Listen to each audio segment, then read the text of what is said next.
Welcome to our channel, Gray Matters. We are two neurodivergent ladies who fixate and need to share, and we've created this channel to do just that.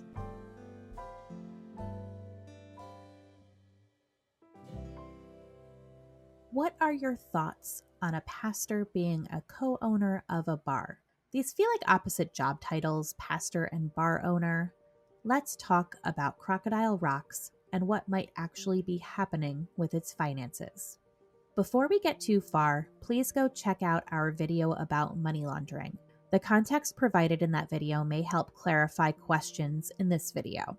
Crocodile Rocks is a dueling piano bar in Myrtle Beach. It is a local hangout as well as tourist destination. It's actually a really cool concept. If I didn't know who was connected to this establishment, I'd totally go. The entire staff participates in the music part of the bar, which also sounds very fun. According to the Crocodile Rocks website, the bar is a 21 and over venue and offers free admission to anyone with a local ID. For everyone else, it's a $10 cash-only cover charge. They have a set list, but audience members can request songs through cash tipping. They serve typical bar food, beer, and wine. They also advertise $4 Jell-O shots and a $30, quote, big-ass drink that comes along with a souvenir glass. According to TripAdvisor and Yelp, Crocodile Rocks does accept credit cards, but only cash for the cover charge as well as for the song requests. On the Crocodile Rocks website, we get to meet the musicians. They seem like normal guys, but we've met one of the players before. Mark Kaufman is the first musician featured. We know Mark is a gifted piano player, one of JP's best friends, and an owner of the bar. His title is Entertainment Director. Keep Mark in mind. The other owner is Craig Smith. Craig Smith, owner, general manager of Crocodile Rocks here in Myrtle Beach, Broadway at the beach. I came down to Myrtle Beach in 1985, started out in the hotel business, and from there I opened up a couple nightclubs here at Broadway at the beach, starting with Crocodile Rocks, and opened up Revolutions and Blarney Stone's nightclub, as well as a sports bar here, 5 o'clock somewhere. So I've been in the bar business for the last 27 years. It's been a great run. It's been a lot of fun. A lot of stories can be told. Crocodile Rocks is a fun. Craig Smith and Mark Kaufman, along with a gentleman named Shad Velasco, who is a longtime friend of theirs, also owns a more upscale piano bar in the area called 88 Keys.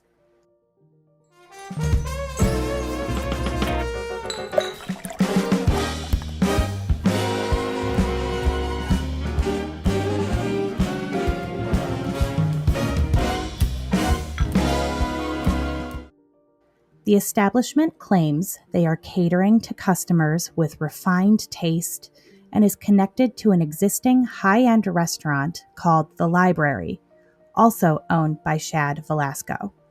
Like Crocodile Rocks, there is no cover charge for locals, $10 per person for non-locals and tourists, $20 per person for a reserved table, and $250 for VIP reservations.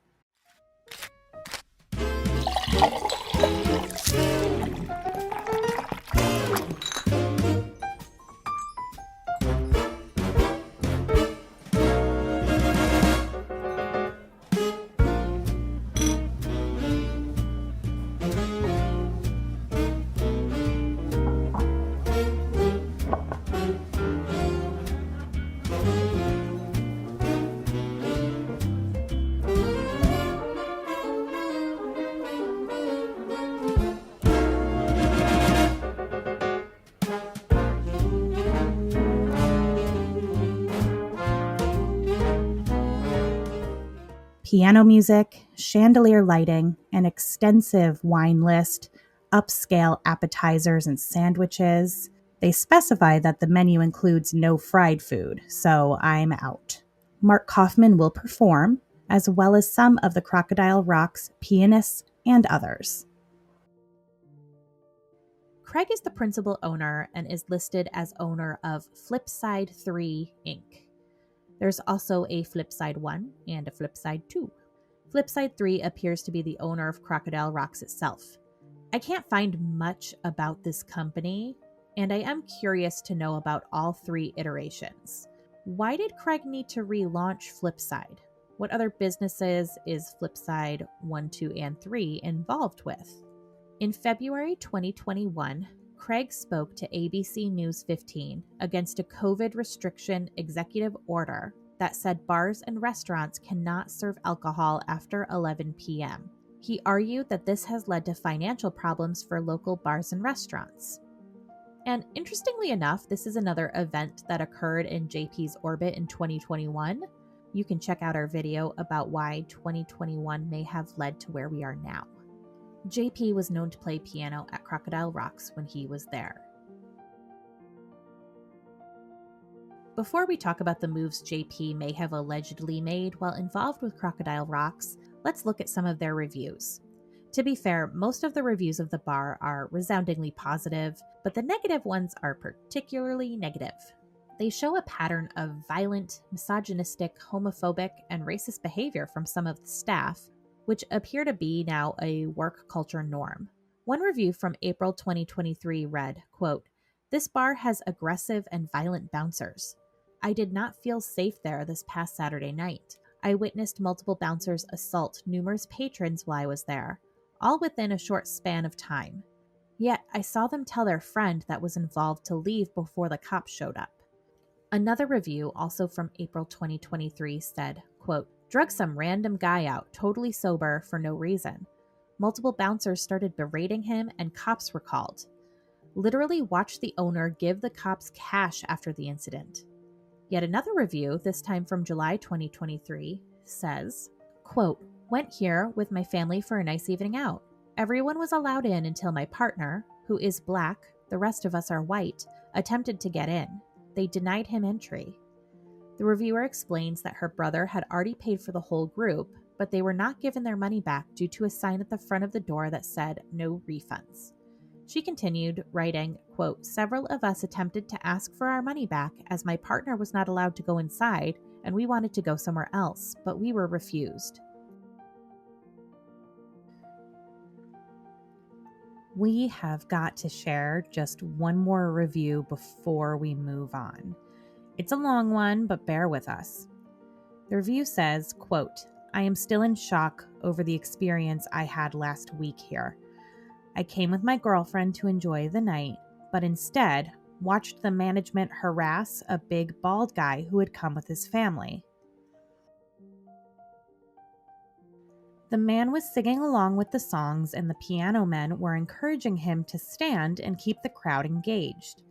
The little red-haired bouncer made him leave, and I watched a group of bouncers start punching him, unprovoked. We left our seats to see what was going on. Really, most everyone left the bar in solidarity with this poor man and his family. When I got outside, I was shocked to see several other people were mistreated, and most were pepper sprayed, including his sister, who was a bystander. These people are really horrible and on a power trip." So listen, this may sound crazy, and we are by no means picking on gorgeous, beautiful, perfect redheads. But take a look at this. The Solid Rock Power Team. First of all, I'm sorry, what? We have learned many strange things about Solid Rock, but the Power Team has got to be up there on the list as one of the strangest. Now check this guy out. The review specifically mentioned, quote, "a little redhead bouncer." I mean, it could be a coincidence, but nothing in this case really seems coincidental. Crocodile Rocks and the local police were sued by a Sumter poker player named Steven Rughauer. While at the club, he claimed he was threatened and assaulted by the nightclub bouncers without provocation or explanation, according to the lawsuit. The World Series of Poker player maintains that he suffered leg and knee injuries that affected his ability to walk. His attorney said that he was not intoxicated. He was in the club for about 30 minutes before the incident. He claimed Crocodile Rocks employees grabbed him from behind, placed him in an illegal chokehold, forced him out of the club, and threw him on the ground. There appears to be a pattern at Crocodile Rocks of overly aggressive bouncers, crude jokes, and police looking the other way. But hey, at least the music sounds good.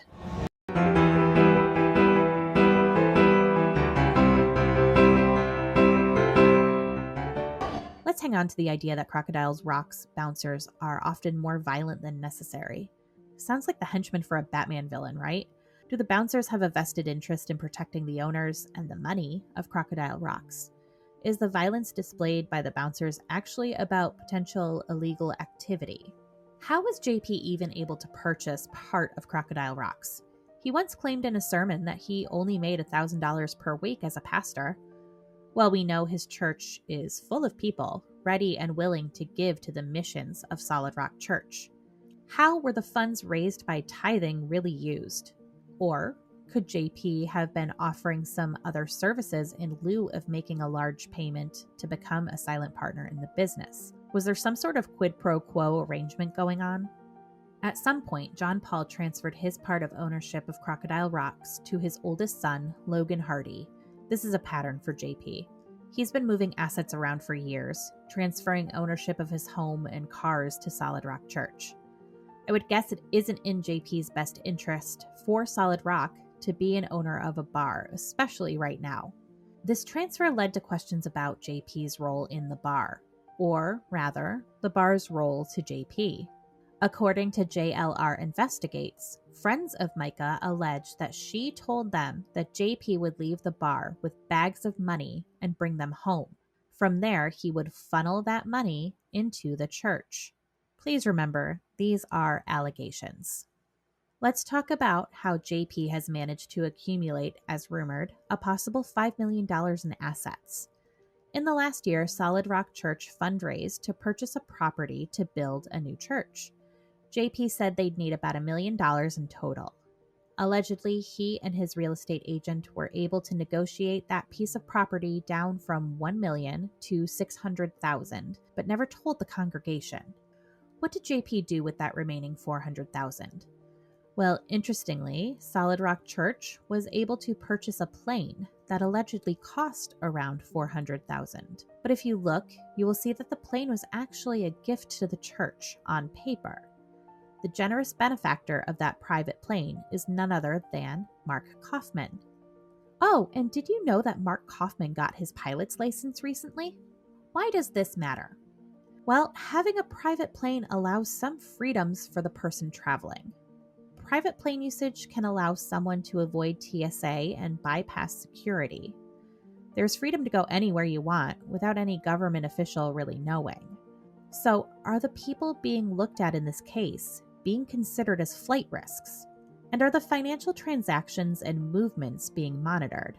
Did Mica know illegal activities were going on with her husband and his business? And was she willing to blow the whistle?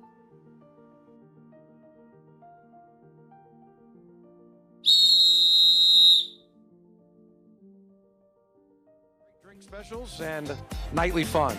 So we welcome you here to Broadway at the Beach and Crocodile Rocks. Your next trip down here, or if you're a local, as always, come on out and see us.